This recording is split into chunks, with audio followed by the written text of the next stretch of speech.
அன்புள்ள நண்பர்களே, உங்களுக்கு இப்பொழுது ஒரு ஆசனத்தை பெற அதை கூறி விடைபெற இருக்கிறேன். அந்த ஆசனம் காஸ்யபா ஆசனம் என்பது. காஸ்யபா என்ற ஆசனம். அதை என் சார்பிலும் எங்கள் குடும்பத்தின் ஆண்டாள் அறக்கட்டளை சார்பும் உங்களிடம் நான் கூற விரும்புகிறேன். இந்த ஆசனம் எவ்வளவு நேரம் செய்யலாம், எப்படி செய்யலாம், அதன் பலன் என்ன என்பது நாம் அறிந்து கொள்வோம். இந்த ஆசனம் மிகுந்த சக்தியை ஒன்று திரட்டி சக்தியை நமது அந்த அடி வயிற்றிலே வைத்து, கால்களில் வைத்து, கைகளில் வைத்து, மனதிலே வைத்து செய்ய வேண்டிய ஆசனம். அதை செய்வதனால் உடல், கைகள், இடுப்பு மற்றும் உள் ஆவயங்கள், கல்லீரல், மண்ணீரல், பித்தப்பை, கணையம், அடிவயிறு, மேல்வயிறு, ஈரண உறுப்புகள், மூளை, பெருமூளை, சிறுமூளை, முகுளம், தண்டுவடம், நகம், இரத்த ஓட்டம் இவைகளெல்லாம் சீர்படுகிறது. அந்த ஆசனத்தை இப்பொழுது நான் உங்களிடம் பகிர்ந்து கொள்ள விரும்புகிறேன். நாம் நேராக நின்று அதைப்போல நாம் உடலை ஒரு பக்கமாக வலது பக்கமாக சாய்த்து அந்த வலது கால் இடது காலை நீட்டி மெதுவாக நமது உடலின் முழு சக்தியையும்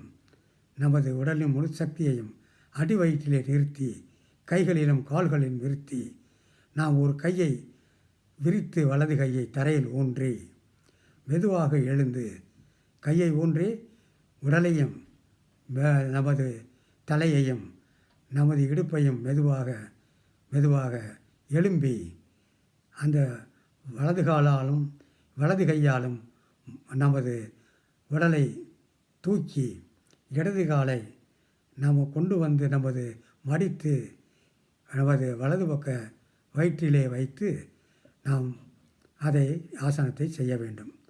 ஆசனத்தை தொடங்குவதற்கு முன் நமது மூச்சை முழுவாக இழுத்துக்கொள்ள வேண்டும்.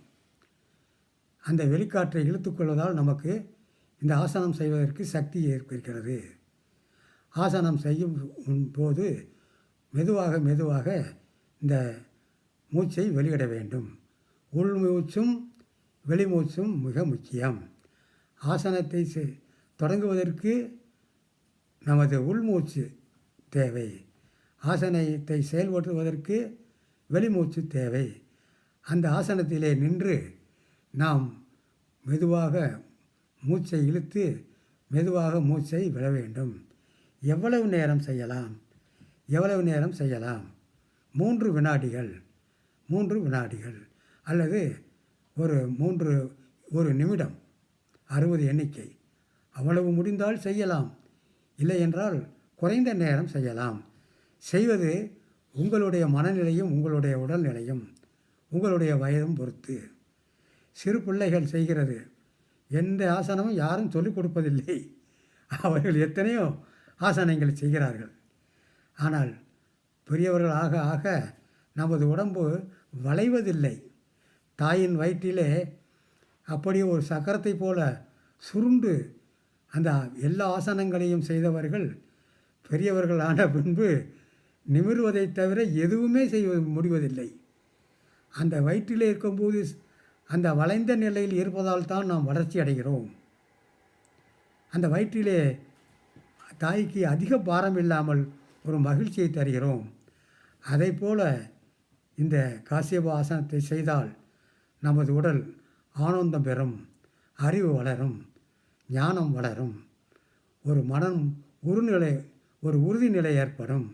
மனமும் உடலும் ஒன்றுபட்டு ஒரு நல்ல நிலைமையை மனம், உடல் பெறும் என்று கூறி அனைவருக்கும் நன்றி கூறி விடைபெறுகின்றேன். நன்றி, வணக்கம்.